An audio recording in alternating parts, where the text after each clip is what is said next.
Good morning, guys. तर या Sunday या वीकेंडला we decided to go on Kilkenny trip to see the most famous Kilkenny castle in Ireland history. तर आम्ही आमच्या प्रवासासाठी निघालो. जसं आम्ही किल्किनीमध्ये पोहोचलो तर आम्हाला थोडंसं ट्रॅफिक लागलं. त्यानंतर आम्ही तिथे गेल्यानंतर एक दृश्य दिसलं की तिथे जसं इंडियामध्ये यात्रा भरतात, जत्रा भरतात, त्याप्रमाणे थोडं आम्हाला दृश्य दिसलं. तर ही इथे आम्हाला दिसलेली खूप सुंदर नदी होती. तर इथली एक खासियत आहे, आयर्लंडमध्ये प्रत्येक शहरामधून एक तरी नदी पास झालेली आहे. तर तो खूप सुंदर फील देतो आणि वेन यू फील अलोन तर तुम्ही या नद्यांच्या तीरावरती येऊ शकतात. तर हा खूप सुंदर आमचा अनुभव होता. त्यानंतर प्रत्येक दुकानांच्या बाहेर अशा प्रकारचे काही सजावट होती. तर आम्ही किल्किनी कॅसलला पोहोचलो.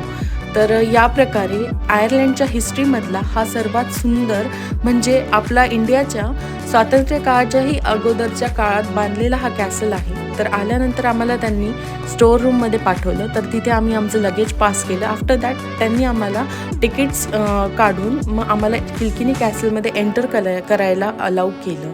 आणि या प्रकारे आम्ही फर्स्ट व्ह्यू घेतला किल्किनी कॅसलच्या फर्स्ट रूमचा.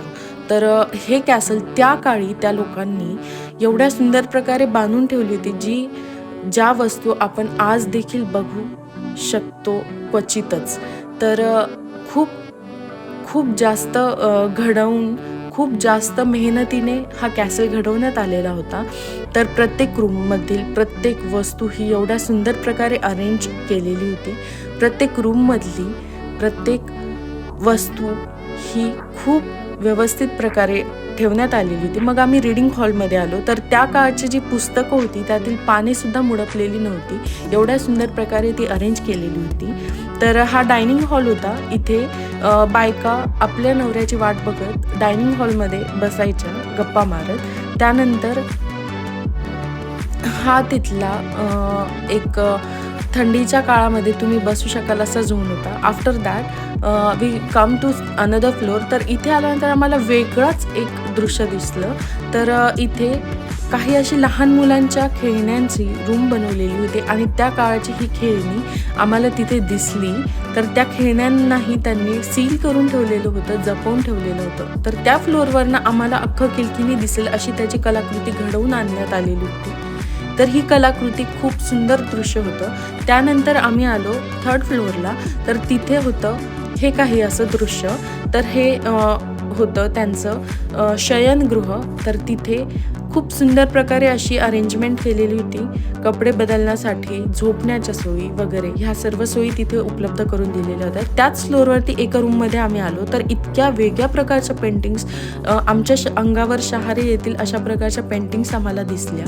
तर खूप नाजूक काम केलेलं होतं. खूप आत्ताच्या काळाच्या एकदम हलक्या पेपरवरती देखील ते काम केलेलं होतं. त्यानंतर आम्ही आलो मेन खालच्या फ्लोअरमधल्या कॅसलमधलं सगळ्यात महत्त्वाच्या ठिकाणी. तर हा कॅसलचा सगळ्यात महत्त्वाचा भाग होता.